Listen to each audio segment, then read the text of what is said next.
করেও সেই মানুষগুলোকে আমরা আমাদের পাশে পাই না।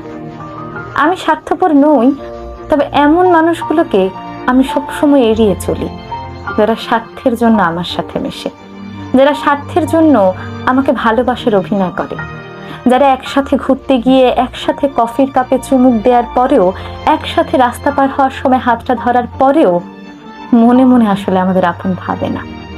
তারা শুধুমাত্র ওই সময়টা, ওই মুহূর্তটা আমাদের সাথে কাটায়।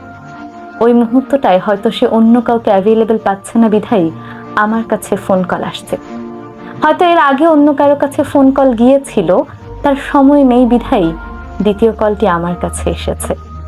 তাই বন্ধু হোক কিংবা ভালোবাসার মানুষ, কারো সেই দ্বিতীয় কলের মানুষটি আমি হতে চাই না। আমি স্বার্থপর নই, তবে সেই সব মানুষগুলো থেকে দূরে থাকি যারা স্বার্থের জন্য আমাকে ব্যবহার করে।